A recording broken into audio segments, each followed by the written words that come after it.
Flags, songs, drama, and glitter. If it's Eurovision, we've got it covered. This is Pot It Away! Hello, dear Eurovision listeners, and welcome to the 11th episode of Pot It Away. This episode is a little bit strange because we had the General Assembly of the EBU, which took place last week, and the results were not quite hopeful. Hello, dear Eurovision listeners. We had the results of the General Assembly, but we will dive into this a little bit later. Before this, we owe you the answer to last week's quiz.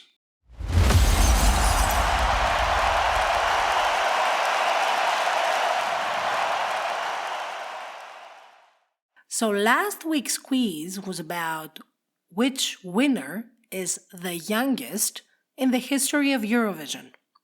And this is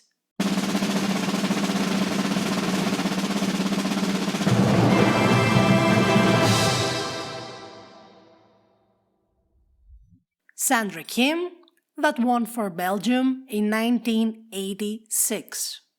With the song J'aime la vie, I love life. It's the only victory of Belgium so far. And Sandra Kim, when she participated, was only 13 years old, although she said that she was 16 in order to be allowed to participate. As you said, Chris, in our last episode, this is a world record that probably is not gonna be broken again because we have now the Junior Eurovision that is about to take place. This year's edition in Tbilisi next Saturday, and all the participants that participate in, let's say, the adult version of Eurovision must be at least 16 years old. Exactly, and now it's easier to, let's say, clarify the ages because the IDs are more advanced and you can easily see if someone who participates is more than 16 or less than 16 years old. Exactly. Well, enough said. Let's go into the serious things that we need to discuss in this week's episode. Put it away! Alright, so last week we had the very much awaited General Assembly of the EBU, and that was the biggest story that we had last week. And the saddest one, if I may add. So the EBU General Assembly took place in Geneva in Switzerland, and the room was buzzing, literally.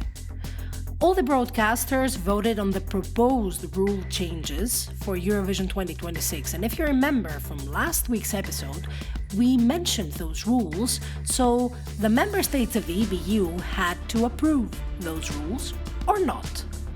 And the results were the following, right, Costa? Yes, well, 1,122 were the total votes of this voting procedure, and from them, 738 were satisfied with the changes and didn't want a vote on Israel's participation. 264 wanted a vote on Israel's participation, where there were 120 that abstained. Exactly.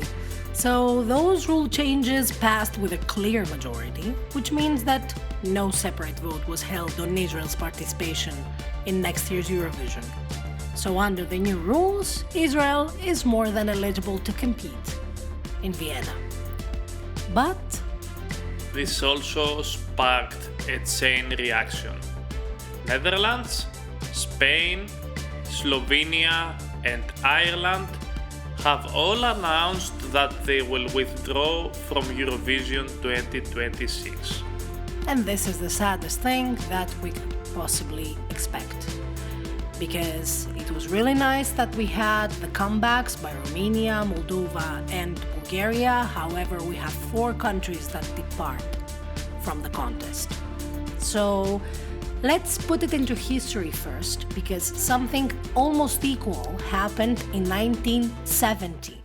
And the fans immediately went back to this, because after the four-way tie in Madrid, with Spain, the UK, Netherlands, and France had equal wins, this famous historical thing that we had 4 winners in one edition of Eurovision, you know that, nobody could agree actually who should host the contest next year.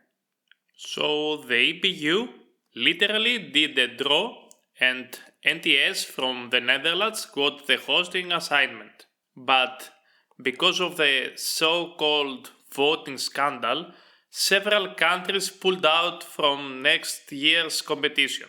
Sweden, Finland, Norway, Portugal, and Austria, as well as Denmark, who were already absent this year, didn't participate in 1970. All right, so only 12 delegations showed up in Amsterdam, which was the smallest lineup in over a decade. But this chaos led to something important, which was the bright side of those withdrawals. It was the first tie-breaking rule established in Eurovision, as well as the introduction of postcards, which are now a default rule in every Eurovision edition that we follow. You see, well, with only 12 countries participating, they had plenty of time to cover. But okay, let's move on to today, because we don't live in 1970, we live in 2025. So we had this very much awaited General Assembly, we had the votes, we had the majority, no vote on Israel's participation took place, so we had 4 countries that will not compete next year. And those 4 countries are very important countries, each one for its own reasons. As I told you in the previous episode, each decision would be difficult, but having Spain, one of the big 5 countries, leaving the competition, Netherlands, one of the most important countries, and don't forget that it was one of the founding countries of Eurovision, well, it's something devastating. And not only that, Costa, but Ireland, 7 times winner of Eurovision, an amazing country that has offered us Eurovision legends like Johnny Logan. They're not going to compete next year, as well as Slovenia. Slovenia, a former Yugoslavian country that has given us significant participations and very nice performances in the contest. They're not going to be there next year. It's sad. It's really sad. But after this vote, well, the EBU issued an official statement, which was very detailed about this vote. And we'll just try to put things short. Members supported targeted reforms promoting transparency, trust, and neutrality in the contest. That was the main point of the statement. They emphasized that the new rules ensure that all EBU members who comply can participate. So there's no room left for any country that goes by the book to not participate. And as the EBU president, Delphine Ernaut-Kunci, said, the vote reflects a shared commitment to protecting Eurovision as a space for unity and cultural exchange. And let us wrap this up here, because I wouldn't like to dwell into that, because I will get a bit angry, let's say, dissatisfied, let's say. But the full list of participants for the 70th Eurovision edition will be released before Christmas. Hopefully, Santa Claus will bring us the list with the participating countries. And not only the official statement of the EBU was enough, then we had the statement from the interim executive supervisor, Martin Green. So the director and interim executive supervisor commented after the session that the result showed the belief that Eurovision should not become a political theater and that the contest must remain neutral.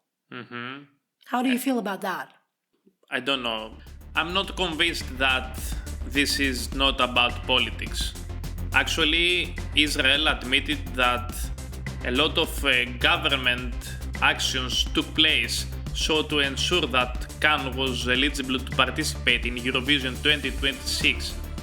Which is something, let me interrupt you here, because this is something that goes against the newly voted rules.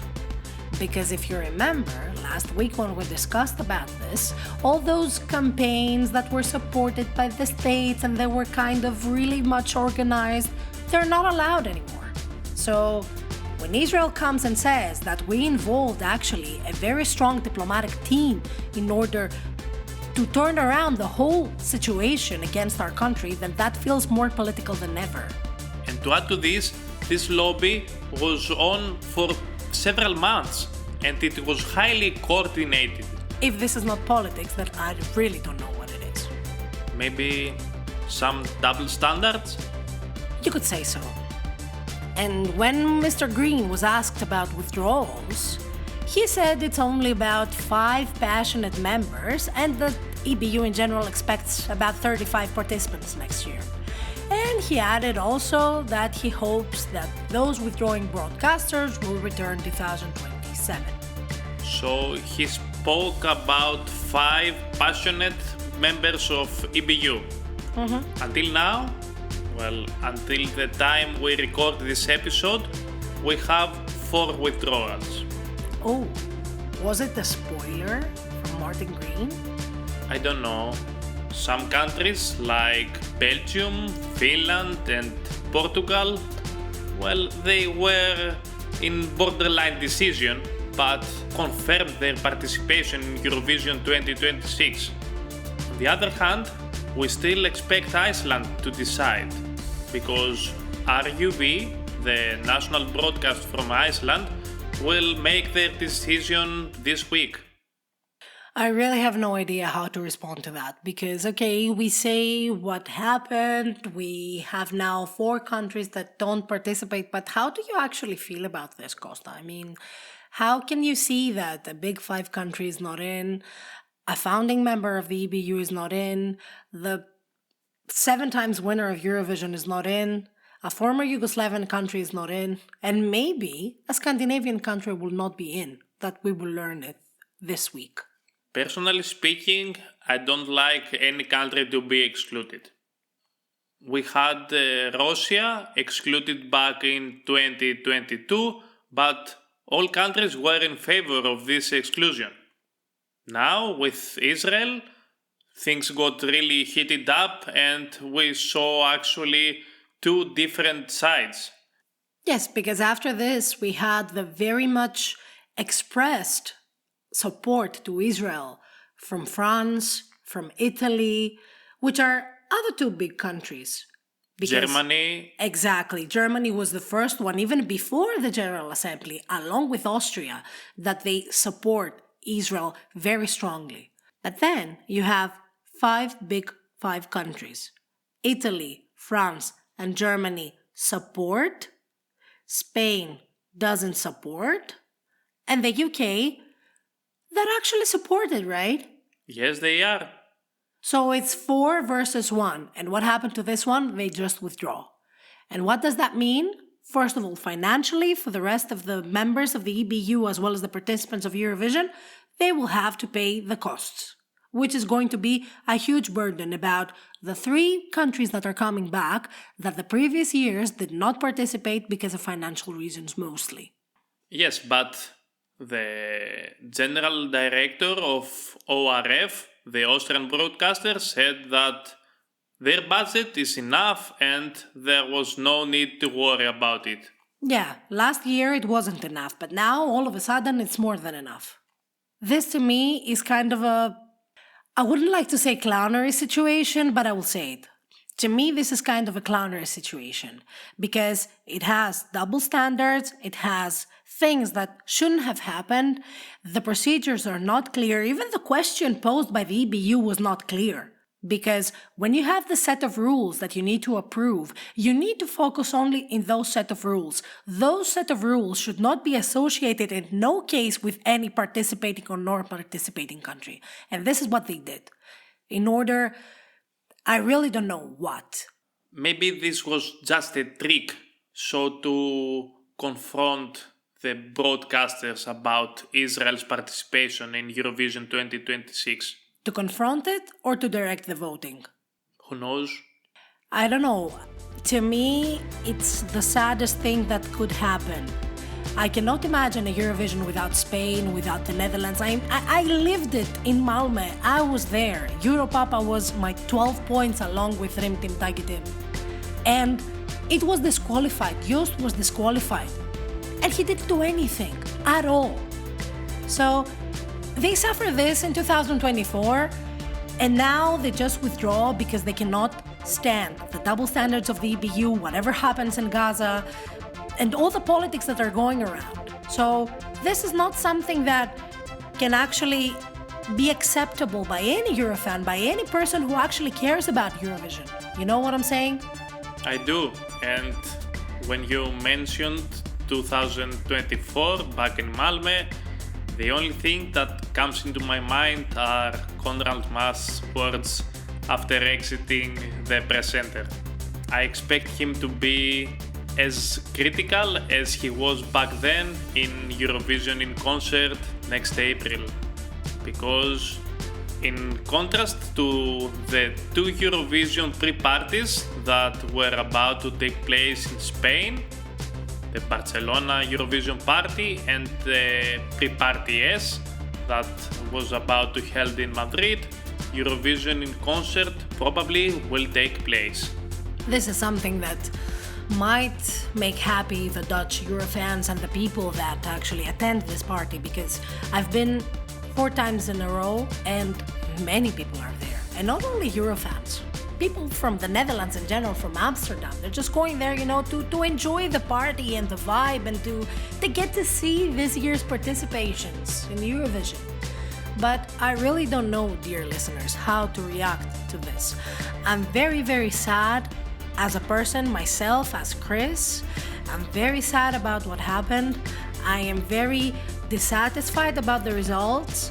I think that the statement of the EBU, as well as the declarations by Martin Green, cannot possibly satisfy and explain what happened and explain what it's about to happen, because, okay, Martin Green says 5 countries that will not participate.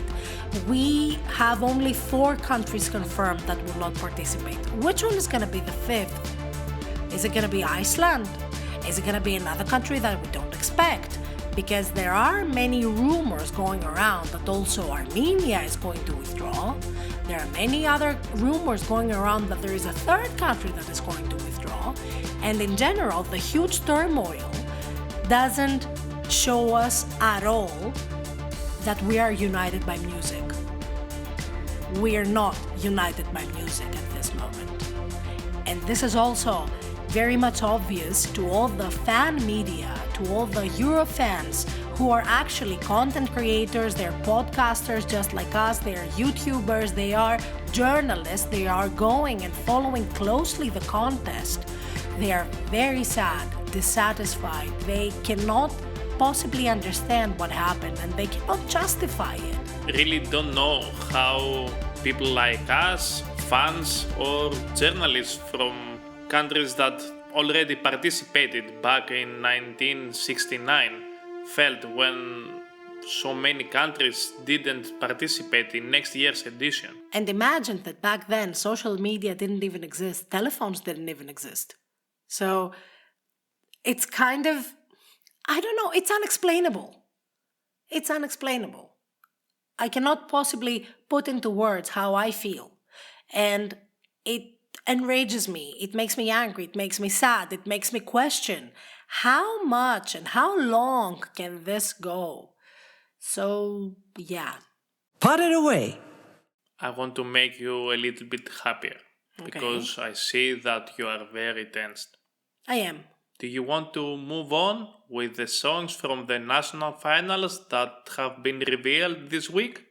Okay, let's do it, because as we said, 4 countries withdrew, some other countries released their songs, other countries confirmed participation, so all that matters now is that the season continues, and we should also continue. Put it away. All right, so let's start by Latvia, shall we? Yes, let's go with Latvia. As I said in the previous episodes, Latvia's last year's national final was my favorite one. And maybe this year will be my favorite one too. Really? Yes, or let's see that after we present the top 5. Because now I don't know if we have only 5 songs that we like. Are they more? Let's find out. So we sat down and we heard all the songs, and as last week we did with Montenegro, we will present to you the top 5. To me, it was very difficult to find the top 5. And maybe I would have like 7 or 8 songs that I liked a lot, by knowing, of course, that if they participate in Eurovision, will do well or will not do well. But if I can say that I know Latvia, I already know what they will vote to send. Really? Yes. Okay, so let's see what is our top 5. To begin with, we have Atvara with Enna, a ballad with a beautifully unique female voice. And a very much airy one, right? Like a ballad that, I don't know, like comes from heaven and has like this echoing and beautiful vibes. I like it a lot. When I first heard that this song, it really grabbed my attention. So, yeah. Then we have Jānis Rūgais with Smoke, that gives me cooler vibes. And I see that a lot of people are pretty much excited with this song. He's very talented. Okay, the third one? The third one is Tikasa Sakama with her song. Should I try it? Yeah, go ahead. Okay, the song is hashtag 010126 Koda. Any clues? What does this mean? No. The only clue I have is that it's Billie Eilish. Billie Eilish-ish. Nice approach. Thanks. Well, our fourth song in Latvia's top 5 is Cruel Angel by Mix Galvanoskis. A great rock song. He's very into it. I really want him to be on stage and set everything on fire. Okay.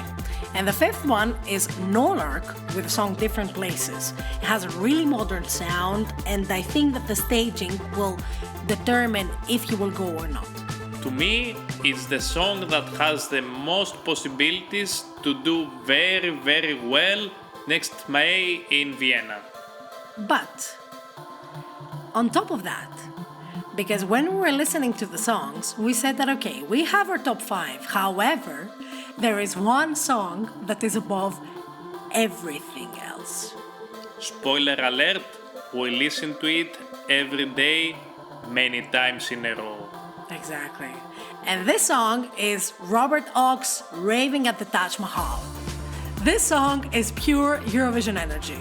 It's a 2G vibe. I hope not in the placing though, because 2G was kind of robbed in 2012, and I hope that Robert is gonna do way better if he goes to Eurovision. But I think that the production is great, and he will blow the stage when he's up there. Well, actually, Robert has been in Eurovision. Really? In Turin, with Citizeni. He was the bastard of the group. Ooh, that's an interesting information, and this is the reason why this song is so fun, because Citizeni themselves are so fun. Yeah, you see? Because instead of meat, they eat veggies and now they're raving at the Taj Mahal. There's an explanation for everything. Also, there are some other songs that are worth to mention. We have Let Them by The Mantra, a unique track with a catchy beat and great harmonies. Take It from Chrissy. Actually, it's just above 2 minutes and it's very repetitive, but it really sticks in your head. And for sure, I need your assistance in the last one because I'm sure that I can't pronounce this band's name. As if I am the native Latvian speaker in this duo. Anyway, I will try. It's Papira Litmasinas with the song You're My Savior. This is by a male band that has great vibes and it has a kind of a strong climax, right? It's one of my favorites. Put it away. Okay, after this beautiful commentary, let's move on to the neighboring country of Estonia. And this was Costa's biggest disappointment. Because... Honestly, I can't say a thing. Yeah. Well, you all remember a few episodes ago that I was really excited about Vanilla Ninja's return in Eesti Laul. And not only was he excited, but he interrupted me in our catchphrase in the beginning. He was only listening to good vibes and... yeah, please continue. Yeah, well, Vanilla Ninja came back with their song Too Epic to Be True. Which is not too epic to be true at all. And for sure it doesn't give any cool vibes. But we also have our top 5. Yes, indeed. Let's stick to the basics. So, Ollie with Slave. Ollie comes back for the 3rd time. Is that his time to win it all? He was twice second. The first time unfairly, the second time fairly, in my opinion.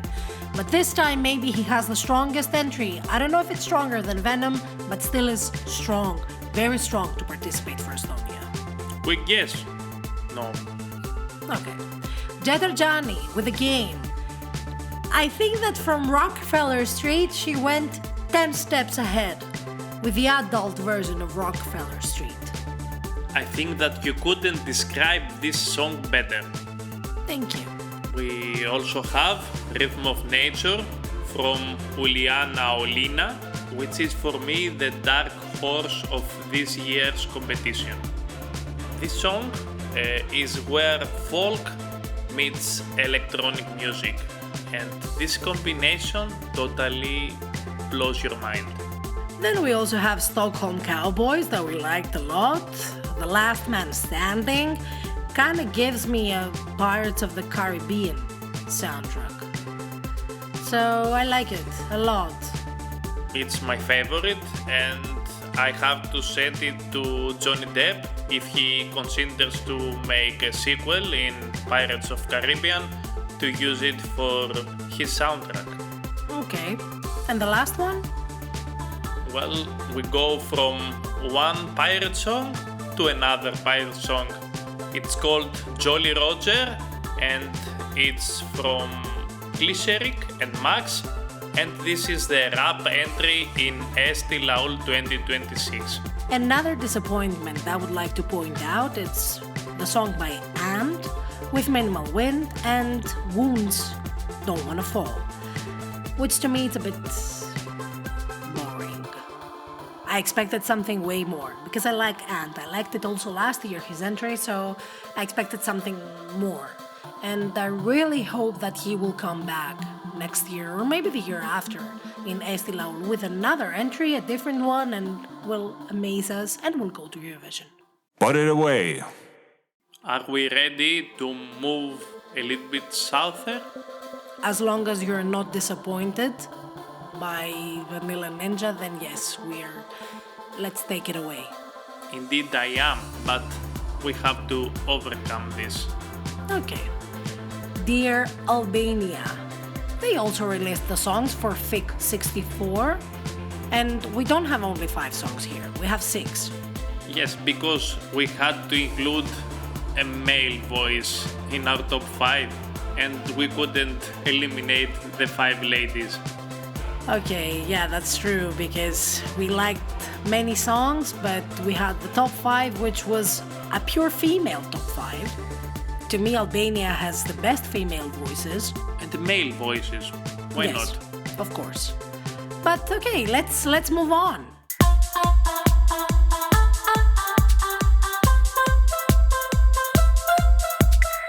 So we will start with our absolute favorite, which is Inis Neziri with the song Takamfal.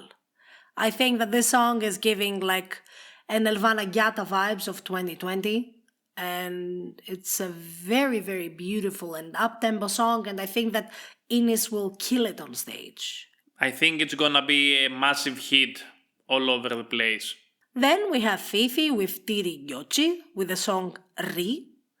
And this song has the most views on YouTube, And I think that this will also become a hit. It's a very nice and modern duet that has also some traditional touches. Don't forget that Fifi is very well known in Albania. That's also important. Then we have Threeks. This threesome kind of three girls that they sing Vite or Vit, I don't know how it's pronounced. And that's a very uplifting and danceable song that I think we're gonna move it, if it goes to Eurovision or even during FIC. It's Albania's hurricane? Possible. That's something I didn't think of. Good. Then we have Lawrence Hasrama, the only male presence, if you rule out the duet of Fifi, with the song Lam Tu Mire. And I think that this is very nice male ballad, and Lawrence's voice is amazing. So I think that he's gonna do pretty well. Then we have also Malvina Likai with her song Perchei Shriptit. I only let him to say it because that's the only thing in Albanian that he can pronounce. But shh, don't tell him that. Put it away. Which is also a very nice up-tempo dynamic song with some folk touches on it. And last but not least, we have Rigersa Loca with the song Albanian Heart that has some French, some English, some Albanian, a multi-language cultural thing that Rigersa created. And it also gives us some Casey Tola vibes. And it has probably the best chances to go to Eurovision. Since Arilena Ara will be presenting FIC. And how is she related to Rigersa Loca? She was her coach in X Factor when she won it. Let's see. Thank you very much, Albania, for those amazing songs, and we're looking forward. December 20th will be the final of FIC 64. We will have a full week of FIC, but December 20th is the date. Put it away. Let's move on to Sweden. Melodifestivalen 2026 artists were revealed the previous week, so let us revisit it heat by heat. Heat 1. We have Indra with Beautiful Lie, Nol 2 with Berusa de Ord, Junior Larin with Copacabana Boy, Greg Sula with Half of Me, 18s with Iconic, and Jacqueline with Woman.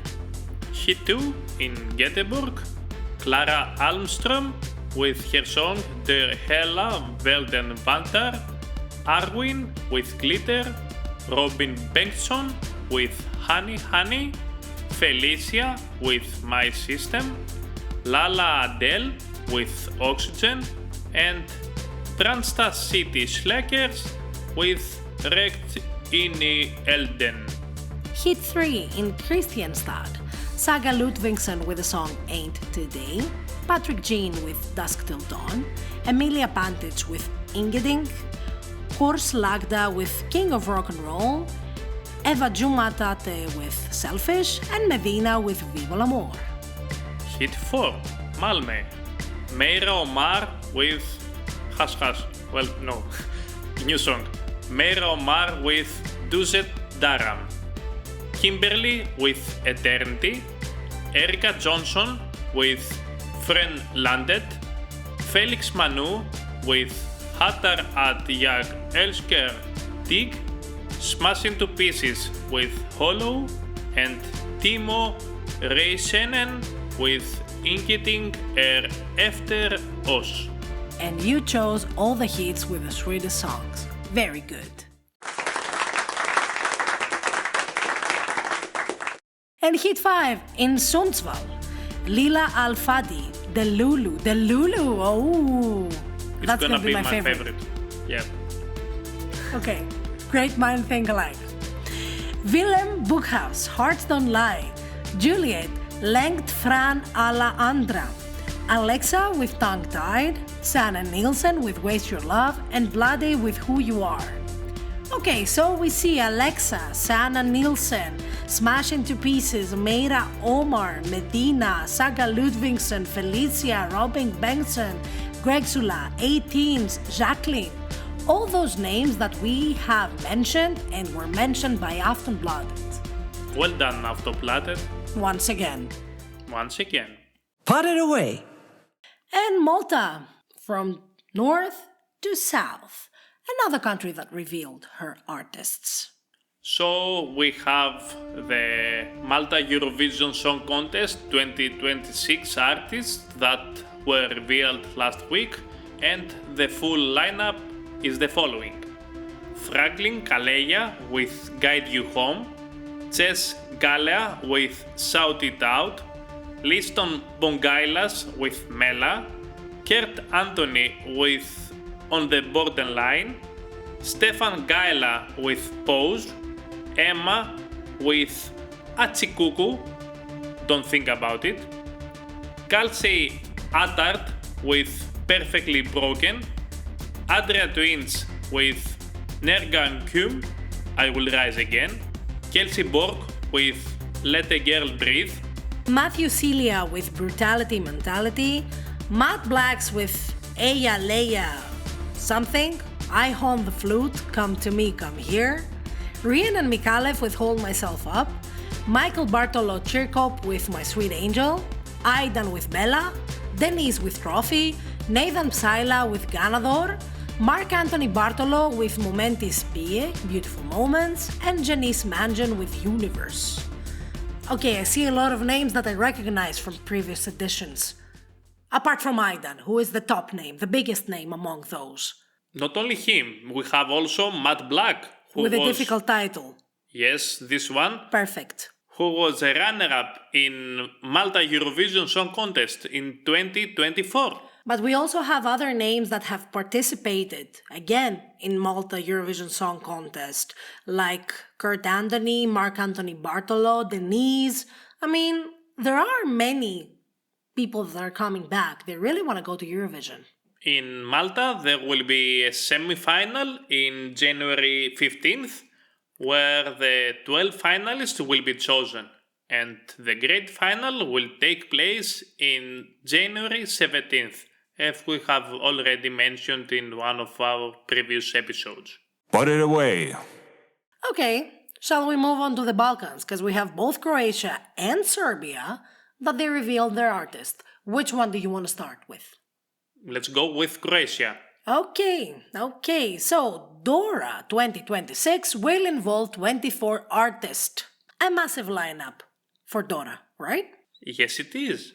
And the names are the following: Alan Juras with From Ashes to Flames, Ananda with Dora, Cole Snav with Mucho Macho, Devin with Over Me, Emma Bubic with Vrieme za nas, Time for Us, Fengsta with Memento Mori, Fran Uccellini with Ako bolje bude sutra, If It's Better Tomorrow, Irma with Ni Traga, Ivan Sever with Crying Eyes, Yasmina Makota with Higher, Kanjia with 3 Ujutro, 3 AM, Carolina Ilic with Breathe Her In, Lana Mandaric with Tama, Darkness, Lara Demarin with Mandra, Lelek with Andromeda, Lima Len with Raketa, Rocket, Marko Kutlic with Neo to Divo, Noel with Uninterrupted, Ritam Noir with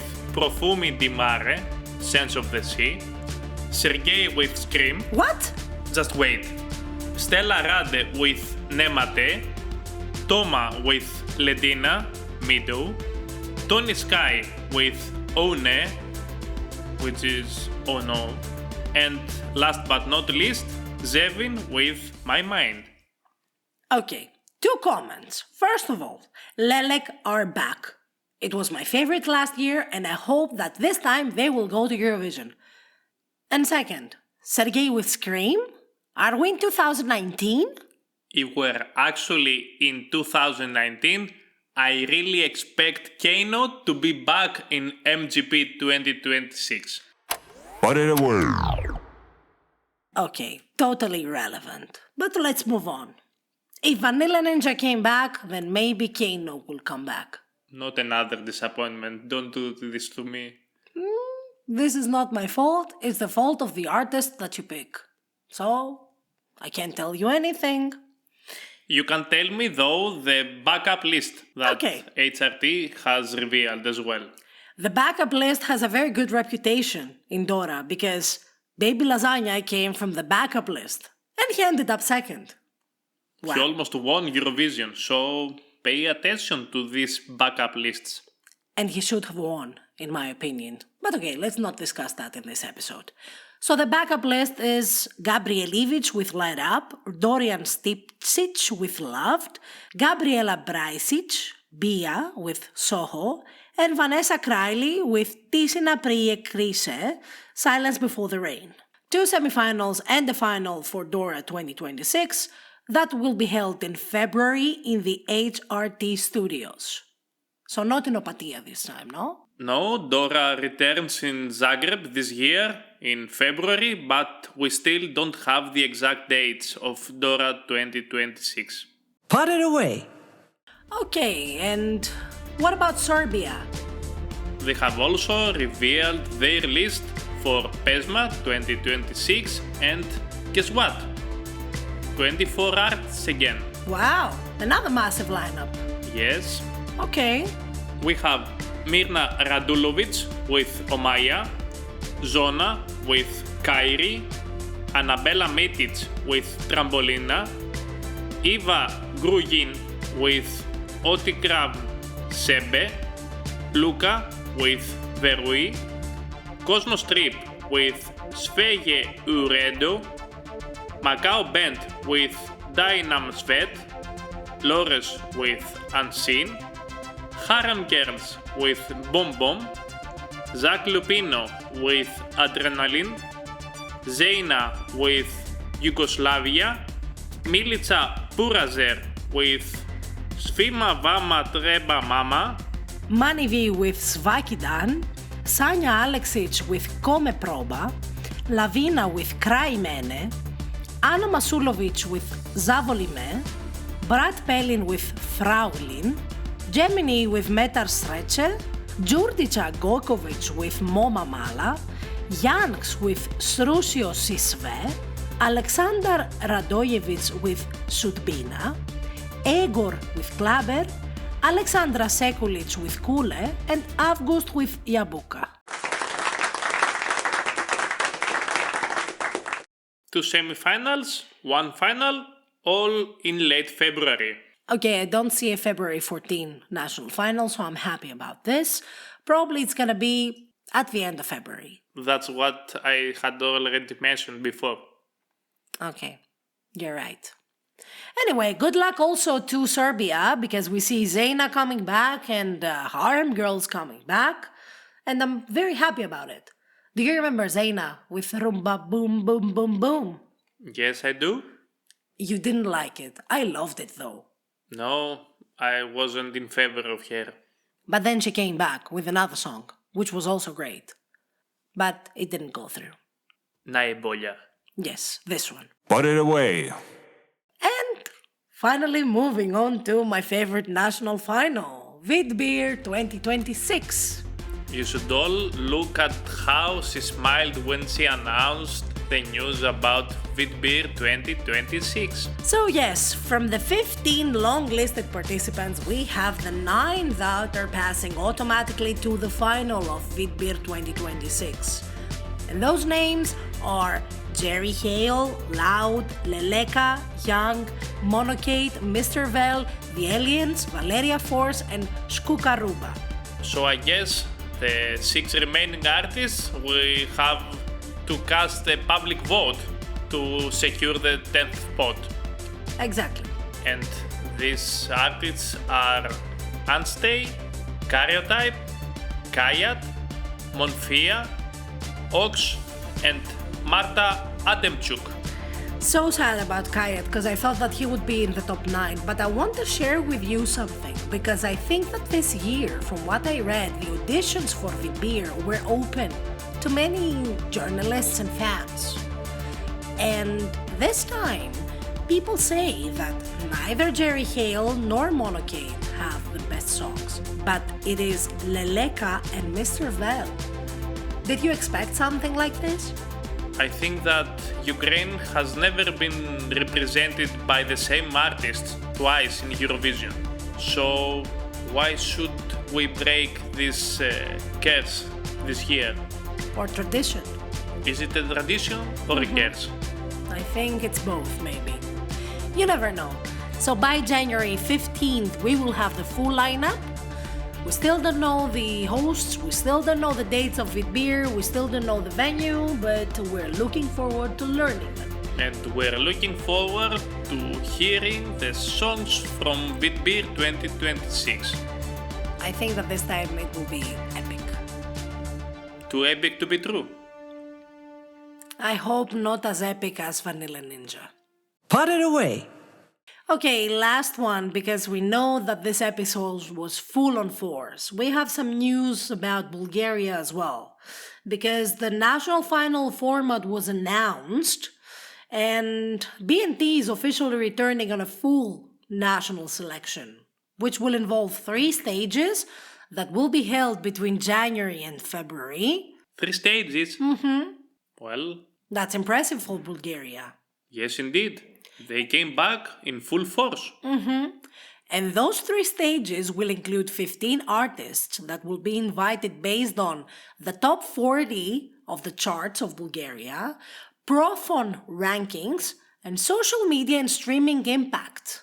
To me, it sounds a little bit complicated, but let's see how things evolve in Bulgaria. The winner will be chosen by jury and public voting. We don't know the split percentages yet, but I am really looking forward to Bulgaria. Me too. Alright, guys, that was it. Before we leave, though, we have the quiz. Our tradition. Of course. Or is it a curse? I don't know, you tell me. It depends on the question. You're right. So I will take the lead and do this week's quiz. Put it away. I want you, dear listeners, to answer in all our social media accounts which country won Eurovision 1970. We spoke about it in the beginning of our episode, this dramatic contest, but who actually won back then?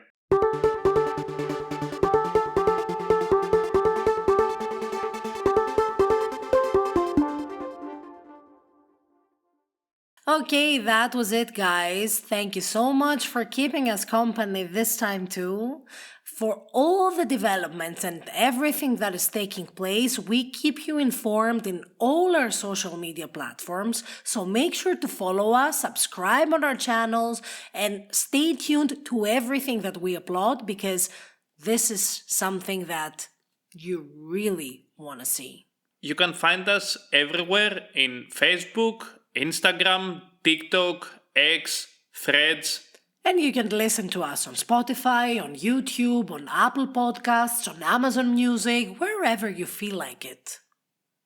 So, that's all, folks. The show is over, the points are counted. Until next week, don't forget to Put it away.